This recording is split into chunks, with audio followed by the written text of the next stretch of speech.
After downloading my stored data on the site, I've been a member since 2004, I was presented with an enormous amount of personal details that have been collected about me over the years. It had the phone number of my late grandmother who never had a Facebook account, or even an email address. It preserved the conversations I had with an ex, someone with whom I thought I had deleted my digital ties. It even recalled times I was poked, a feature I had forgotten about. I also learned that Kate Spade New York and MetLife have me on their advertiser lists. Staring at the data was not only creepy, but it dredged up painful memories.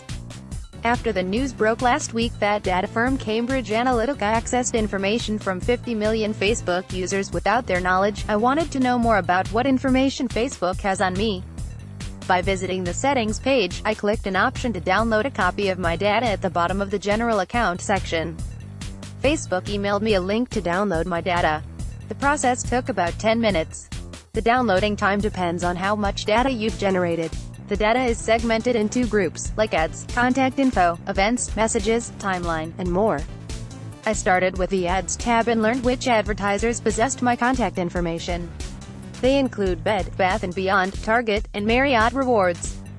And a few crowdfunding sites I had never heard of.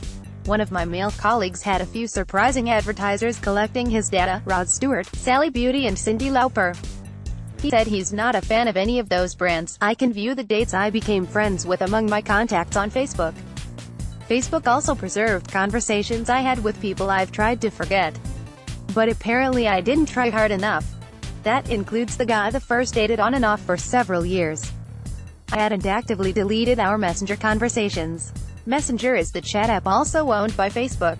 I needed to delete the history of our conversations in order to erase it from Facebook's digital memory and mine if I ever want to look back at my data and not see those conversations. Simply unfriending wasn't enough.